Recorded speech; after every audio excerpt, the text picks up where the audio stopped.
देख के करिएगा फिर। हाँ, हेलो हल्द्वानी के सभी श्रोताओं को मैं सीपी जोशी का प्यार भरा नमस्कार। जी हाँ श्रोताओं, आज आप लोगों के साथ पुनः एक बार वार्ता करने का मन बना हुआ है और हमारे बीच में आज हमारे कुछ साथी जुड़े हुए हैं। उनके जो है उनके साथ उन्हीं से उनका परिचय लेते हैं। आइए जानते हैं कौन कौन हमारे साथ है। जी। नमस्कार सभी को।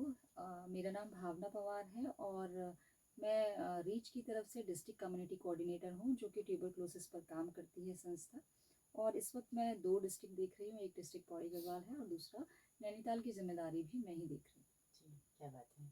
Thank you. और हमारे इस कम्युनिटी रेडियो से सुनीता जी हमारे साथ हैं, चूंकि वो हमारा स्वागत कर रही हैं, लेकिन हम भी चूंकि मैं कई बार आया हूँ, इसलिए आज मैं आपका स्वागत करता हूँ। बिल्कुल, मुझे बहुत अच्छा लग रहा है कि ये जो रेडियो की जो असल जो थीम है कि यहाँ पे जो समुदाय है वो आरजे है, तो अच्छा लगता है कि जब सीपी जोशी आते हैं तो मुझे लगता है कि इन्हीं को होस्ट बना देना चाहिए। क्या बात है। तो इसीलिए मुझे लगा कि आप ही इंट्रोडक्शन दें। तो बहुत अच्छा लग रहा है कि भावना जी यहाँ पर मौजूद हैं। पिछले 10-12 सालों से डेवलपमेंट सेक्टर में काम कर रही हैं और पिछले 4 सालों से रीच संस्था के साथ जुड़ी हुई हैं आप। तो जोशी जी, अच्छा लगता है कि आप टीवी मुक्त भारत अभियान जो है 2025 तक खत्म करना है, तो हमें भी अच्छा लगता है कि रेडियो को भी आप एक जरिया बनाकर यहाँ से भी संदेश देते हैं। तो आज मुझे लगता है कि भावना जी ही आज की मेहमान है और उनसे ही बातचीत करेंगे। करते हैं। हाँ। लेकिन इससे पहले मैं विषय जरूर बता दूं आज कि जैसे हमने पिछली बार बहुत सारे उसमें एपिसोड पे हम लोगों ने जो काम किया कि 10 तारीख 10 बजे और 10 मिनट के लिए जरूर सुने टीवी से वार्ता। बिल्कुल, है ना? तो इस रेडियो पर जरूर सुने जी। बिल्कुल 10 तारीख 10 बजे 10 मिनट के लिए इस रेडियो को जरूर सुनिए। हेलो हल्द्वानी पर आप जरूर सुने और हम सब लोग मिलेंगे 10 तारीख को 10 बजे और 10 मिनट के लिए जी। तो भावना जी, शुरुआत मुझे लगता है कि इस वक्त पे क्या सिनारियो है टीवी का उत्तराखंड में? अगर पूरे उत्तराखंड की बात करें तो ऐसा जो मुहिम हमारी सरकार की तरफ से चलाई गई है, आप सभी जानते हैं कि इसमें माननीय प्रधानमंत्री जी का कहना है कि वर्ष 2025 तक हमें टीबी मुक्त अपने देश को बनाना है। लेकिन हमारी जो उत्तराखंड सरकार है वो 2024 तक इस कार्य को करने की पूरी कोशिश कर रही है और उसी लक्ष्य को हासिल करने के लिए हमारी संस्था भी, हमारे जो सरकारी डिपार्टमेंट है, एनटीपी है, इनके साथ मिलकर के काम कर रही है, जिसमें अगर देखा जाए तो सभी लोग ज़ोर शोर से लगे हुए हैं। हम एक कम्युनिटी के साथ जोड़ करके टीबी को अपने देश से मुक्त करने के लिए मुहिम चला रहे हैं, जिसमें जो पास्ट में हमारे टीबी चैंपियंस रहे हैं, टीबी सर्वाइवर रहे हैं और वो अभी एज ए टीबी चैंपियन बन के जो प्रेजेंट में टीबी के पेशेंट्स हैं उनको अपने सर्विसेज देने का काम कर रहे हैं। सर्विसेज में क्या कि वो अपनी किसी भी हाल में अपनी दवा को ना छोड़ें। तो आपने पूछा कि उत्तराखंड का क्या सिनेरियो है अभी। अगर हम बात करें सिनेरियो की, तो अगर एक पेशेंट दवा नहीं छोड़ेगा और वो लगातार अपनी दवा को पूरा करेगा तो उससे ही साबित हो जाता है कि वो कितने और लोगों को टीबी होने से बचा रहा है। तो अगर वो अपनी दवा को टाइमली पूरा कर लेता है तो लगभग 10 पेशेंट को 1 साल में और नए बनने से बचा रहा है। तो इस पर हम काफ़ी ज़ोर शोर से काम कर रहे हैं, लोगों को अवेयर कर रहे हैं कि आप ज़्यादा से ज़्यादा अपने इलाज को पूरा करें, समय पर दवा लें। और इसके साथ साथ एक अवेयरनेस का काम भी कर रहे हैं। हमारे बच्चे कम्युनिटी में जा कर के मीटिंग भी करते हैं। मीटिंग करने का उनका जो मकसद है, वो जो जनरल कम्युनिटी है जो टीबी के बीमारी को सिर्फ एक स्टिग्मा की नज़र से देखती है, एक कलंक की नज़र से देखती है, भेदभाव से लोगों को देखा जाता है, तो उसमें वो उस कम्युनिटी को जागरूक करने का काम भी कर रहे हैं, ताकि जल्द से जल्द जो भी नया केस अभी तक आ रहा है, अब आगे वो नए केसेस आना भी बंद हो जाए। जी। तो इस वक्त उत्तराखंड में कितने टीबी चैंपियंस होंगे?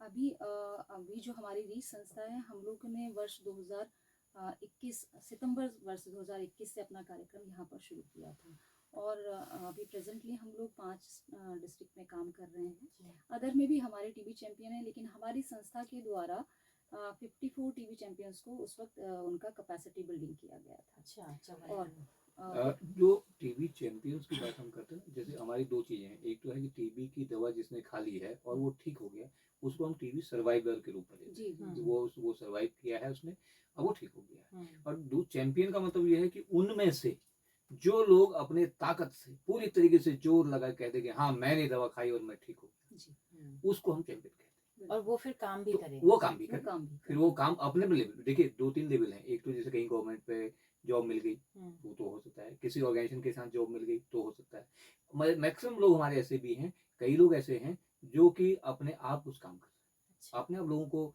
अवेयर करने का काम करें, गांव-गांव जाकर के जो ग्राम पंचायतों की मीटिंगें होती हैं उनमें जाकर के बात करने का काम कर रहे हैं। और क्या लोगों को, चलिए अपने आसपास में जो लोग हो रहे हैं, बहुत बड़े जगह पे नहीं भी जाते हैं तो आसपास में ही अगर वो कुछ बता देते हैं, टीबी के लक्षण बता देते हैं, या किसी को लग रहा है कि उनको 2 हफ्ते से ज़्यादा की खांसी हो गई है, तो उसको बता देते हैं भाई ऐसी-ऐसी स्थिति है, तो तुम्हें जो है वहाँ नज़दीकी डीएमसी में जाना है।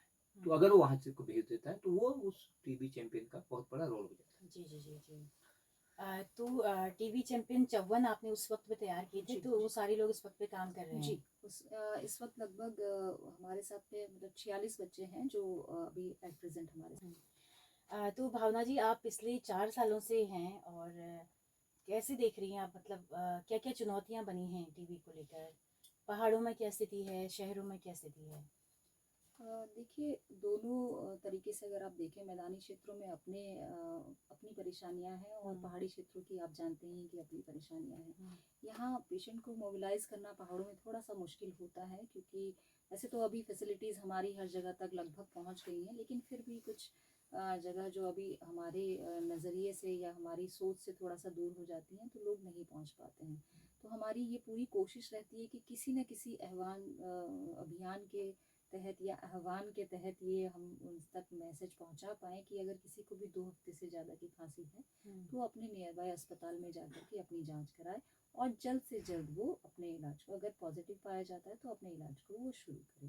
तो ये दोनों सिस्टम पे लागू होता है, चाहे वो मैदानी में हो चाहे वो शहरी में हो।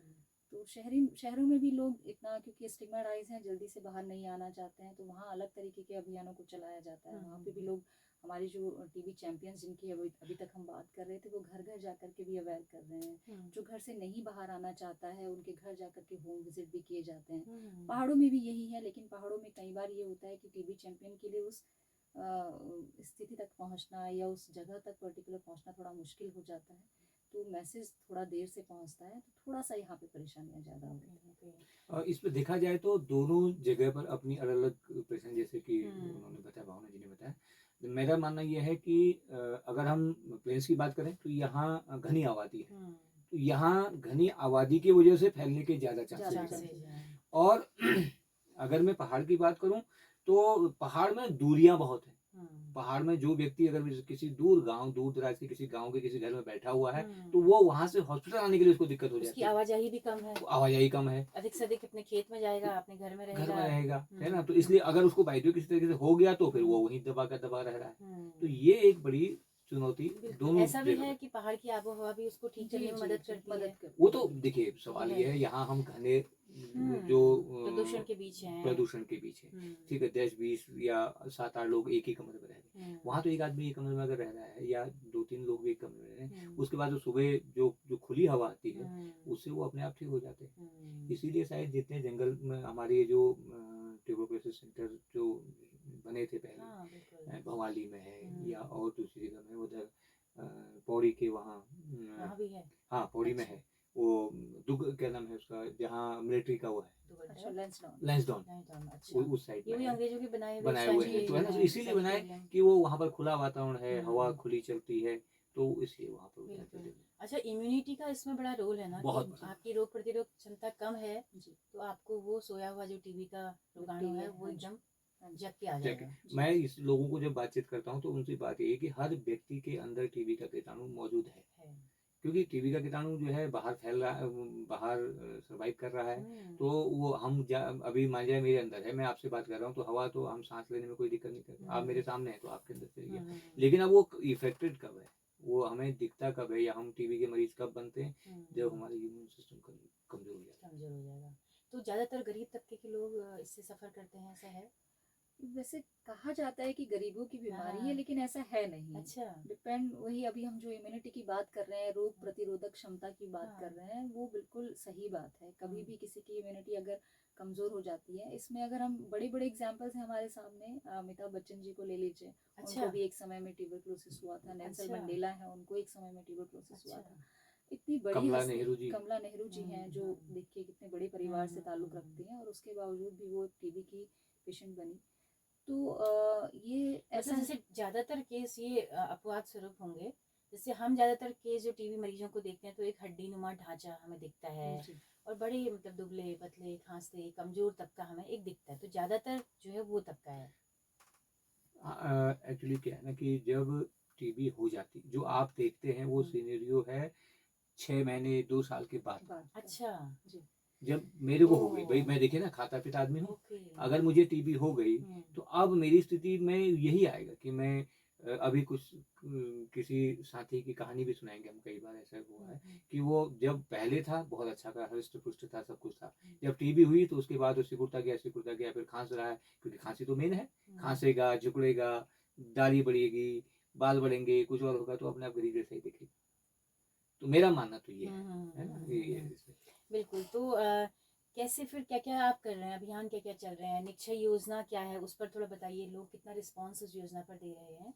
देखिए ये 2018 से चलाई हुई है ना निक्षय पोषण योजना हमारी सरकार के द्वारा। लेकिन इसमें क्या होता है कि जो हमारा पेशेंट जो हमारा टीबी के साथ जी रहा व्यक्ति है उसको हम 500 रुपये प्रति माह के हिसाब से पोषण राशि प्रदान करते हैं, जो कि सरकार के द्वारा जैसे आती है वैसे ही उनके अकाउंट में सीधा ट्रांसफ़र कर दी जाती है, जिससे उनको थोड़ा पोषण, अगर वो खाने मतलब उसको भोजन नहीं मिल पा रहा है तो वो अपने पोषण को कम से कम पूरा कर सके।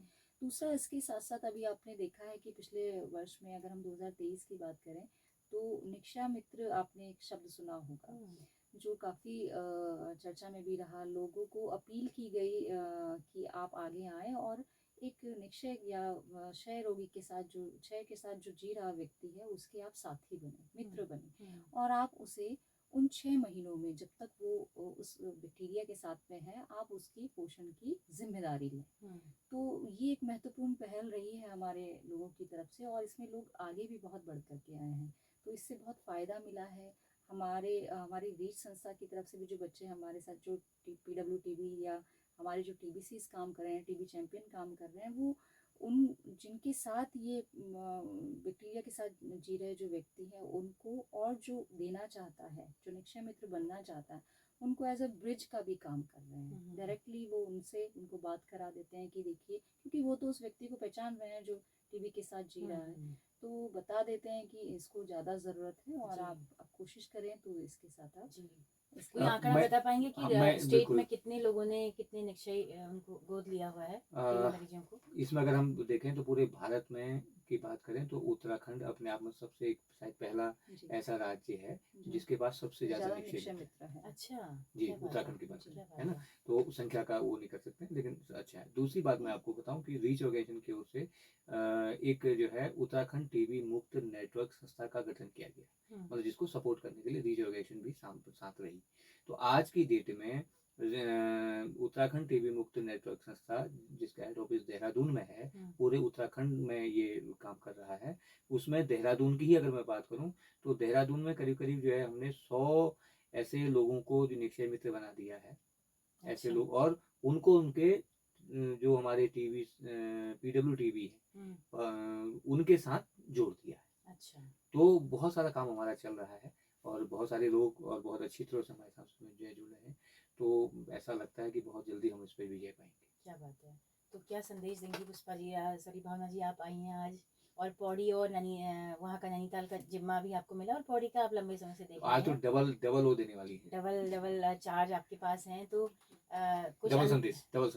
मेरा तो एक ही, अभी हम लोग यहाँ आने से पहले भी अपने नेटवर्क की ही एक मीटिंग कंडक्ट करके आ रहे हैं, वहाँ पर भी जो लाइन मैंने बोली, मेरी सबसे यही गुजारिश रहती है कि आप उस टीबी के साथ जी रहे व्यक्ति के साथ एक तो भेदभाव नहीं करिए और खुले तौर पर आगे आइए। अगर आप उसे अपना सकते हैं तो, अगर आप उसकी एक समय भोजन की मदद कर सकते हैं आप वो करिए, आप उसके मन जो मतलब मासिक उसका कुछ अगर कर सकते हैं तो आप वो करिए, किसी भी तरीके से, लेकिन अवेयरनेस साथ साथ करिए और टीबी को एज अ बैक्टीरिया मत समझिए, उसे भी अन्य बीमारी की तरह अपनाइए और उसके साथ भी खुल करके वैसे ही जिए। क्या बात है, क्या बात है। बहुत शुक्रिया भावना जी, और आप आते रहें दोबारा यहाँ पर, क्योंकि रेडियो के जरिए ही हम लोग प्रचार प्रसार, ये भी एक जरिया है। हाँ, तो जो जी आप क्या चलते चलते क्या कहना चाहेंगे? मैं तो कहूँगा कि सुनते रहिए हमारा हेलो हल्द्वानी को, और जरूर, और आप अपने कमेंट्स हमें जरूर बताएं कि हम ताकि इसमें कुछ और सुधार कर पाएं। बिल्कुल बिल्कुल, धन्यवाद आपका बहुत बहुत। बिल्कुल। तो CP जोशी जी के साथ में, भावना जी के साथ में हम सबको दीजिए इजाजत। नमस्कार।